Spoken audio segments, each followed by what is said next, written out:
Saúde, irmãos, com a paz do Senhor. Nós somos gratos a Deus pela oportunidade de estarmos aqui para cultuarmos ao Senhor. E ontem a gente conversou sobre o que precisamos para viver. E o texto base que usamos foi o texto de João, capítulo 15, onde Jesus deixa bem claro que Ele é a videira, Ele é a verdadeira videira. E para que possamos dar frutos, para que possamos ser bem-sucedidos no propósito que Deus coloca em nós, quando nos salva, quando nos resgata, quando nos tira do pecado, quando nos tira das trevas e nos traz para a luz, nós precisamos estar ligados a Ele. Por isso a ideia ficou fixa ontem na nossa conversa, na nossa meditação, durante a celebração do culto, de que só temos vida, só temos o que necessitamos para respirar, para nos mantermos vivos quando estamos ligados em Jesus. Jesus é, como diz o texto de João 11, o texto de João 14, Ele é a ressurreição e a vida, Ele é o caminho, a verdade e a vida, Ele é a fonte da vida que nós precisamos. Isso fica claro para nós.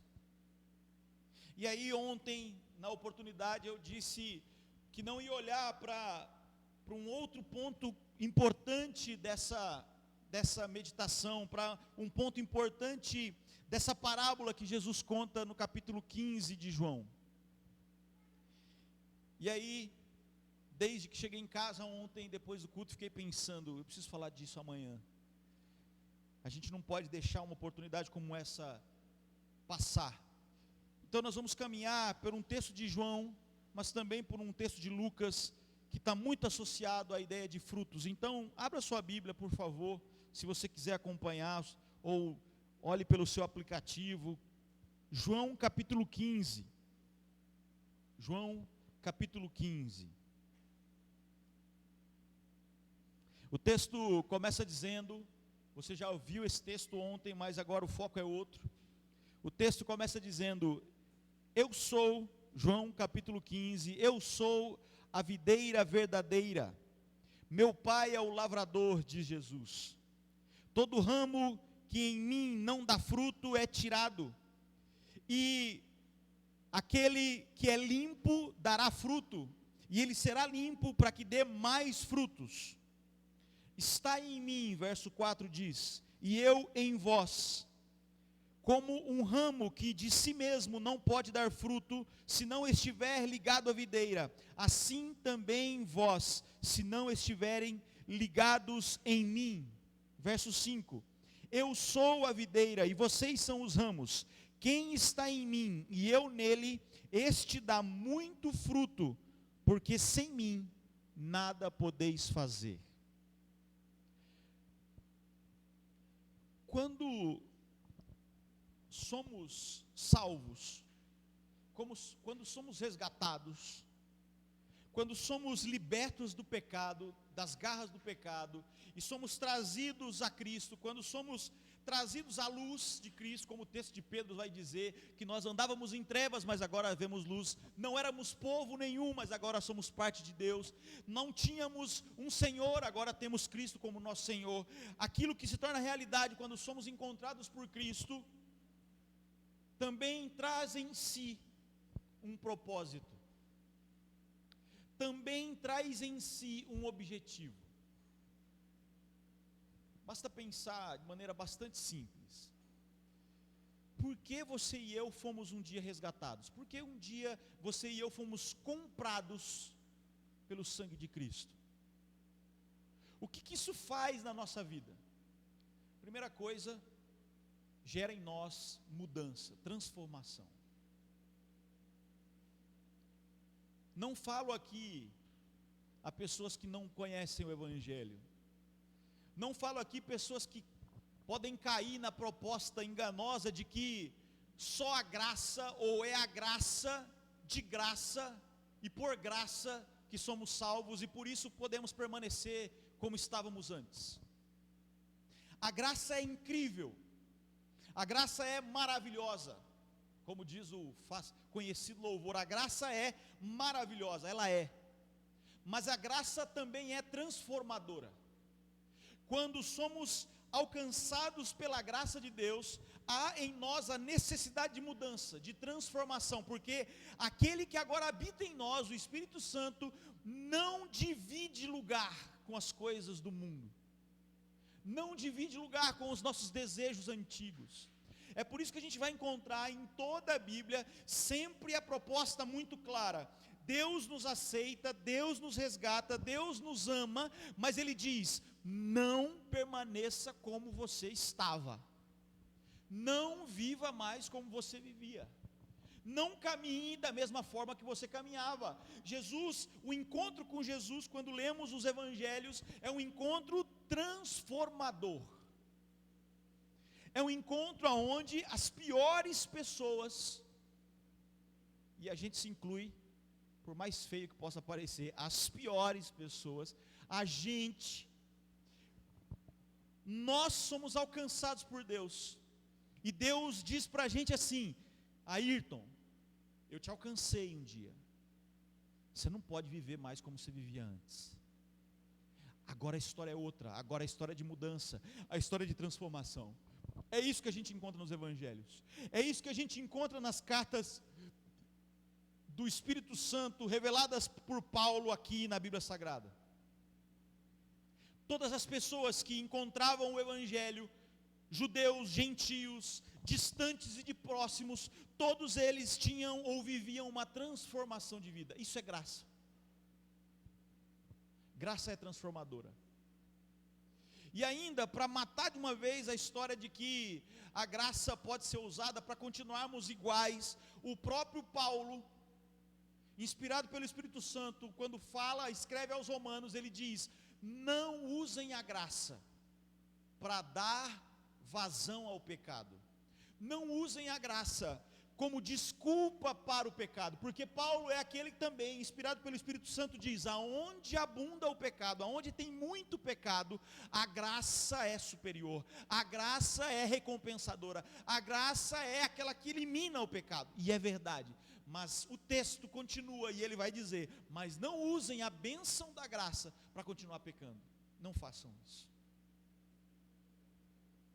A filosofia estoica dizia muito isso. Ela dizia assim: poxa, se a graça se revela por causa do pecado, quanto mais pecado eu fizer, mais graça receberei.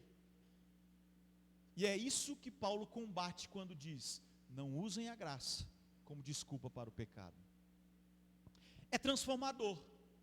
Essa é a primeira coisa que aproveitamos, vivenciamos, somos agraciados. Nós vivemos agora uma vida de transformação, mas vem um segundo passo.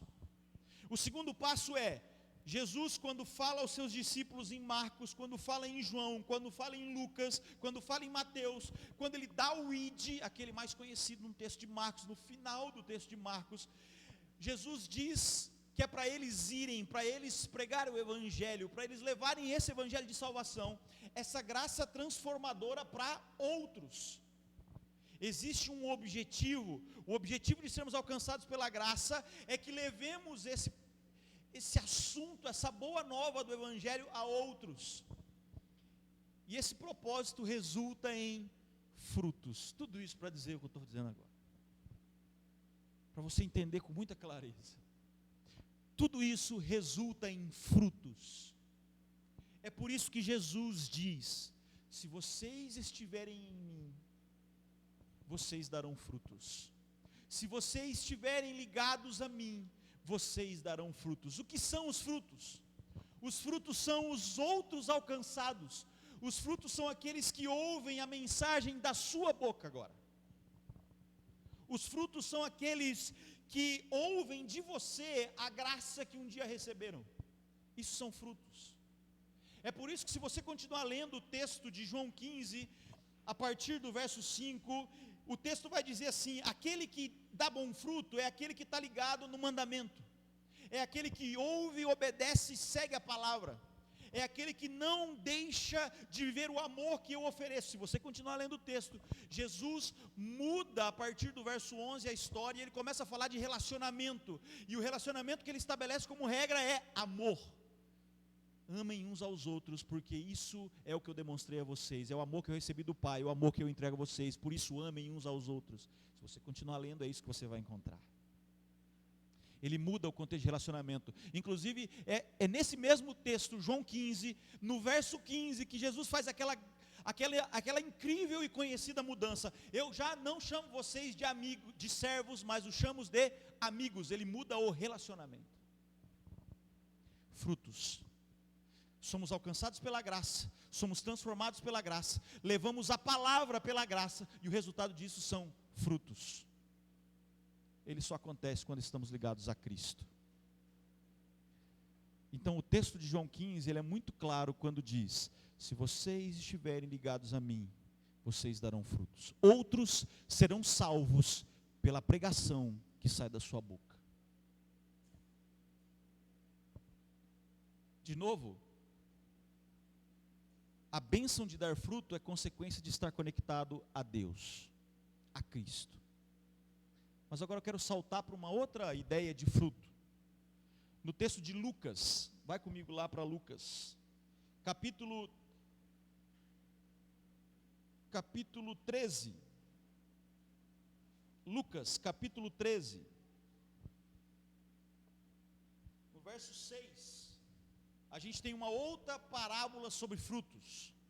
Lucas, capítulo 13, o verso 6. Eu vou ler aqui com vocês. Lucas, capítulo 13, verso 6 ao verso 9 diz assim: um certo homem tinha uma figueira plantada na sua vinha, e foi procurar nela fruto, não encontrando. E disse ao vinhateiro, aquele que cuida da vinha: eis que há 3 anos venho procurar fruto nessa figueira, e não acho, por isso corta. Porque ela ocupa ainda a terra inutilmente? E respondendo o vinhateiro, aquele que cuida da figueira e que cuida das vinhas, disse, e respondendo ele, disse-lhe: Senhor, deixa este ano, até que eu escave, até que eu a esterque, e se der frutos, ficará, se não der, mandarás cortar. Eu não sei se você já tinha ouvido essa parábola também, mas essa parábola, ela é interessante e ela é intrigante, e ao mesmo tempo ela deve gerar em nós temor e tremor, porque a parábola inevitavelmente fala de juízo. Ela fala de juízo. Lembra? Estávamos em pecado, fomos alcançados pela graça, fomos transformados pela graça, fomos enviados pela graça, e cabe a nós agora a responsabilidade de dar frutos. O texto de João 15 diz claramente: olha, vocês dão frutos se estiverem ligados a Jesus. Mas o texto de Lucas 13 mostra uma árvore inútil, que ocupa a terra inutilmente. Não é mais a videira, mas é uma figueira.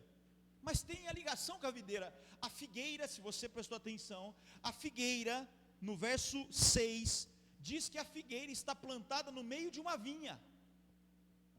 E aqui eu quero contextualizar para vocês uma coisa. Lembra que ontem eu disse que quem não estava, evidentemente não lembrará, a não ser que assistiu online, mas para ficar bem óbvio, eu vou dizer de novo. A videira é uma árvore muito fresca, muito exigente. Ela exige boa terra, ela exige uma boa preparação da terra, ela exige cuidados muito especiais, ela exige distanciamento quase um distanciamento social com máscaras e álcool em gel. Ela pede distanciamento entre as plantas para que ela tenha vida, para que ela seja forte. Ainda, ela pede assim: olha, se eu comecei a crescer, me corta alguns galhos, porque eu preciso de mais força, eu preciso continuar crescendo. Não é hora ainda de dar uvas. Me corta, me poda, me prepara. A vinha é uma planta muito exigente. A vinha não nasce em qualquer lugar, ela não nasce de qualquer jeito, mas a figueira, sim.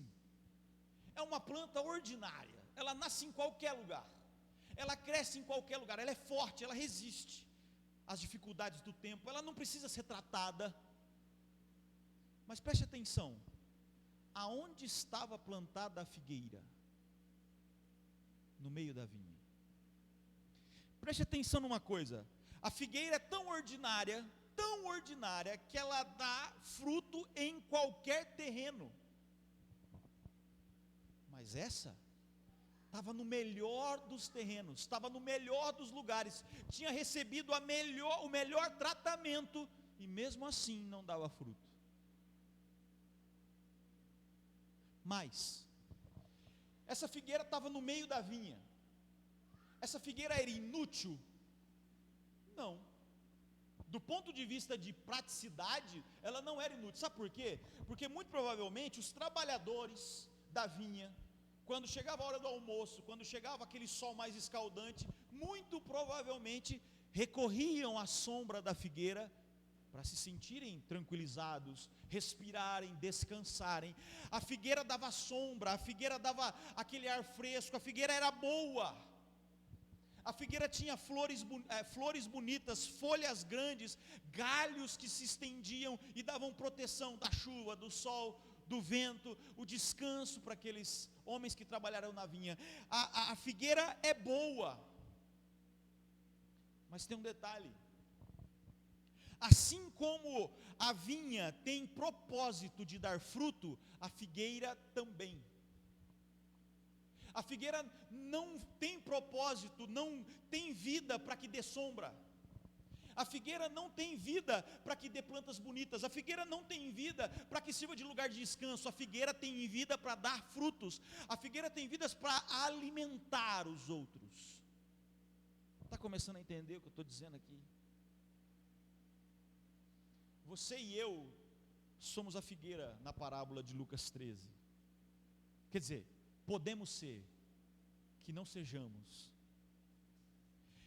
Eu e você somos a figueira que recebeu todo o tratamento.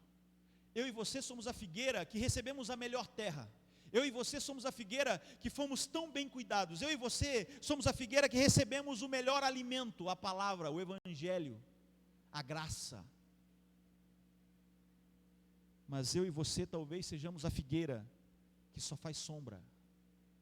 A figueira que só dá descanso, a figueira que é agradável aos olhos, mas que não cumpre o seu principal objetivo, dar frutos. Preste atenção, por mais que a realidade do não dar frutos possa ser a nossa, olhando tanto para o texto de João quanto para o texto de Lucas, uma coisa fica bastante perceptível.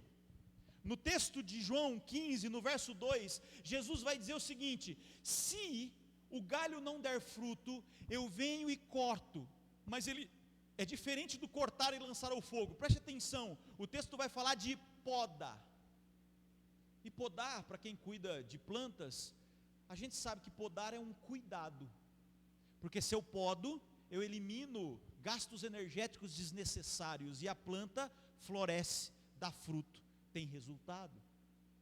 No texto de João 15, verso 2, Jesus está dizendo o seguinte: se você ainda estiver fraco, eu te podo, eu cuido de você, para que você dê fruto. Sabe o que é legal? Se você depois ler com calma o capítulo 15 de João, você vai perceber que o texto começa dizendo assim: existe um momento de não fruto. Se você não der fruto, te arranco, te jogo no fogo. Não há fruto.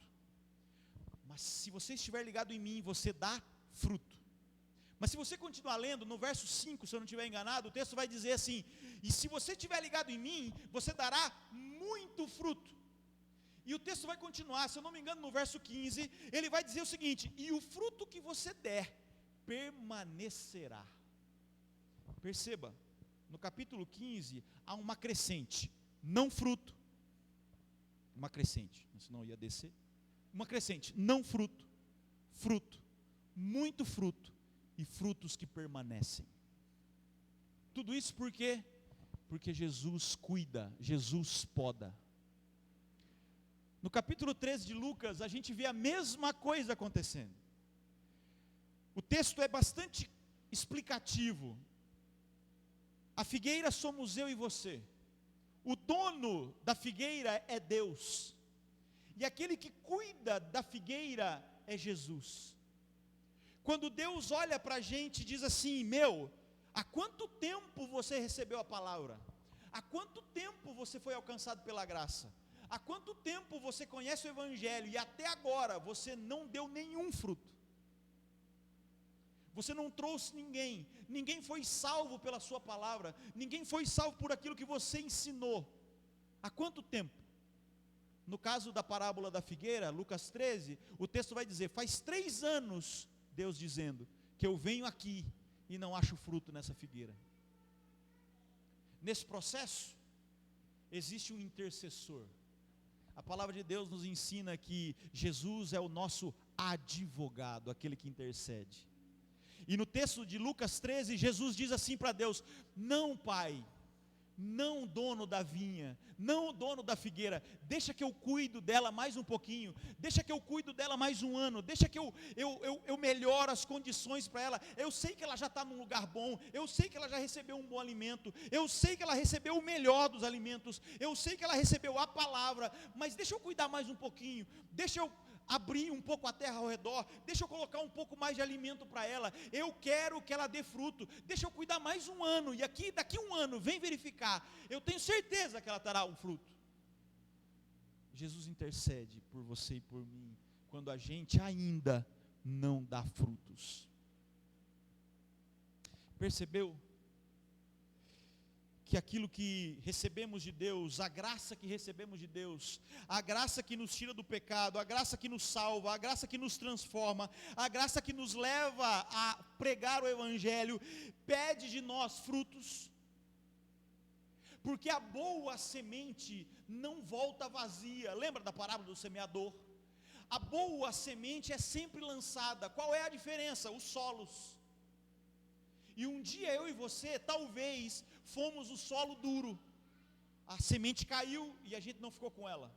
Talvez um dia eu e você fomos o solo pedregoso, que a semente caiu, mas o inimigo veio e pegou a semente da gente, e a gente ainda não foi transformado. Talvez eu e você fomos um dia um solo de espinhos, aonde recebemos a palavra com muita alegria, crescemos as nossas raízes um pouquinho, mas os espinhos sufocaram e fomos levados de volta para o mundo. Mas um dia, pela graça de Deus, fomos boa terra.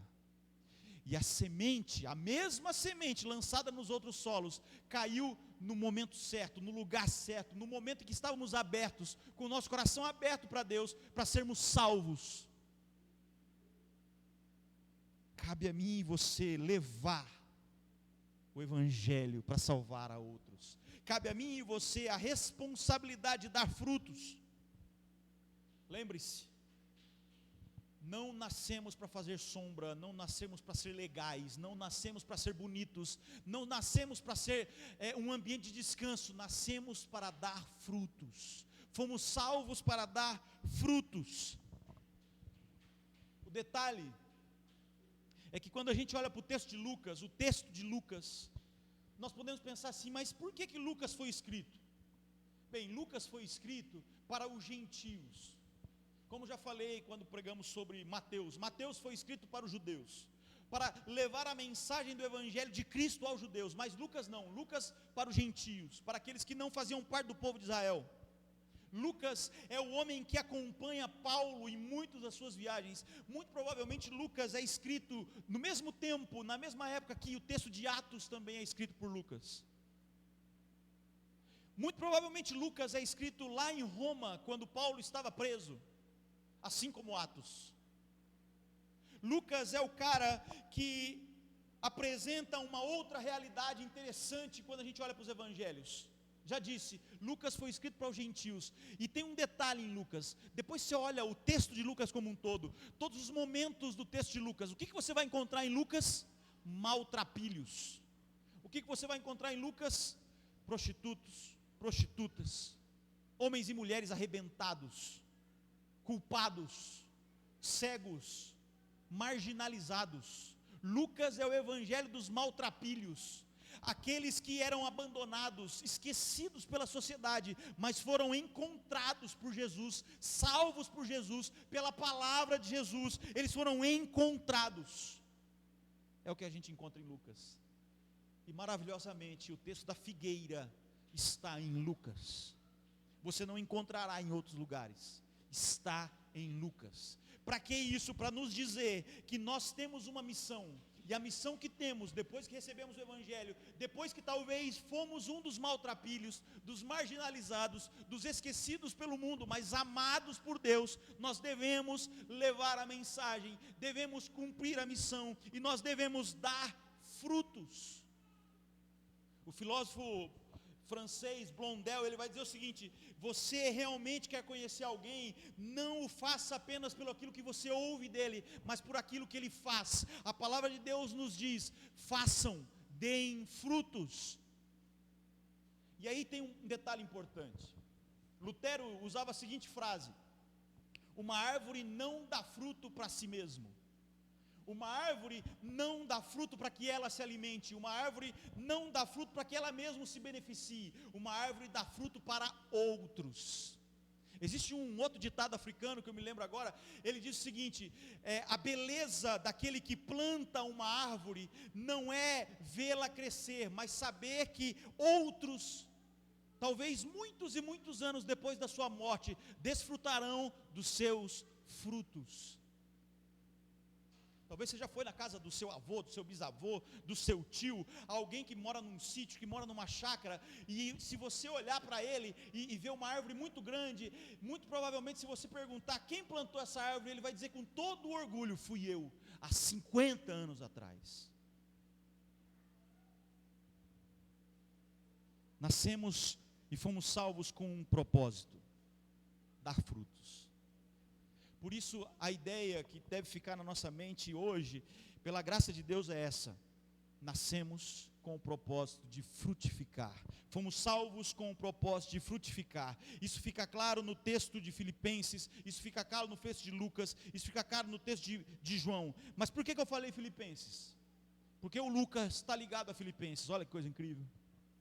Lucas, depois da morte de Paulo, depois que ele é morto ali, decapitado em Roma, ele é levado a Filipos, e lá em Filipos, ele se posta como bispo da igreja de Filipos. E aí, lá em Filipenses, vem comigo para o texto, Filipenses capítulo 3, aquilo que o presbítero Vitor leu para a gente, Filipenses capítulo 3, verso 13, para nós encerrarmos aqui a nossa meditação. Filipenses capítulo 3, verso 13, ele vai dizer o seguinte: uma coisa eu faço, e é que me esquecendo das coisas que para trás fico, eu avanço para aquelas que estão diante de mim, eu prossigo para o alvo, pelo prêmio da soberana vocação de Deus em Cristo Jesus. Quem foi Paulo, senão o maior dos pregadores? Quem foi Paulo, senão aquele que mais levou o evangelho, as boas novas aos outros? Quem foi Paulo, senão talvez aquele que dos mais deu frutos? Paulo avança. Paulo diante da realidade, diante da sua vida, diante daquilo que recebe de Cristo, diante da salvação que nele opera, ele fala: eu darei frutos. Por isso ele diz: a vocação que está em mim, eu sigo. A vocação que está em mim, eu avanço. Na vocação que está em mim, eu prossigo. No alvo que eu sou, eu prossigo. No propósito de Deus em mim, eu sigo. E ele vai dizer: eu sigo por causa do prêmio. Eu sigo por causa daquilo que espero. Ele vai terminar o verso 20 e 21 do mesmo capítulo 3 de Filipenses dizendo: a nossa cidade está nos céus, da onde nós esperamos o Salvador, o Senhor Jesus Cristo, que nos transformará o nosso corpo abatido, para ser conforme o seu corpo glorioso, segundo o seu eficaz poder, de sujeitar também a si todas as coisas.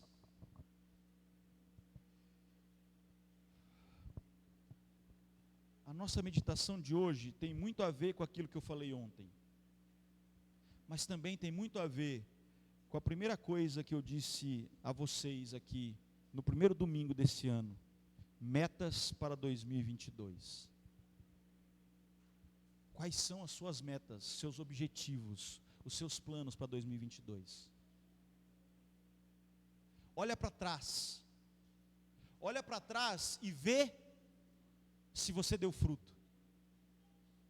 Olha para cima, olha para as suas copas, olha para os seus braços, olha para as coisas que você viveu nessa vida depois que encontrou o Evangelho e veja se deu fruto. Há alguém que você se lembra que foi alcançado pela pregação que você fez, pela palavra que você deu, pelo Evangelho que você levou? Se há, glórias a Deus por isso, e permaneça nesse caminho. Mas talvez não haja. E se não há, o que você faz? Se desespera, agora já era, não estou dando fruto, vou queimar no fogo. Se você continuar assim, provavelmente é isso. Aliás, eu já disse isso aqui, existe um texto que me amedronta muito, o texto de Mateus, quando Jesus diz que naqueles dias muitos chegarão diante dele dizendo: eu profetizei em teu nome, eu falei em teu nome, eu orei em teu nome, eu louvei ao teu nome, e Jesus vai dizer: mas eu não te conheço. Sabe o que você aprende nesse texto? Além do medo que eu tenho, que você já sabe, o que a gente aprende nesse texto é que muitas das nossas ações sem frutos não resolvem nada, não nos trazem salvação. Eu preguei, eu cantei, eu louvei, eu carreguei o banco, eu pintei a parede. Obras, ações, mas não são frutos. Pegou? Então, se você olha para trás e até agora não encontra um fruto que é consequência da sua pregação, o texto de Paulo diz: mas eu prossigo, eu vou para frente, eu paro de olhar para trás e sigo. Metas 2022. Se ainda não é visto na sua copa, nos seus galhos, nos seus ramos, algum fruto, coloque isso diante de Deus a partir de agora, para que 2022 seja um ano onde você dá fruto, seja um ano onde Jesus cuidando de você, lembra do texto? Jesus cuidando de você, podando, Jesus cuidando de você, colocando o esterco ali no buraquinho onde a sua raiz está, enfim, que esse seja o momento de você frutificar em nome de Jesus, que a gente avance pelo prêmio da nossa maravilhosa, soberana vocação em Cristo Jesus, nosso Salvador. Baixa a cabeça. Senhor Jesus, nós te louvamos, agradecemos, exaltamos, porque a tua palavra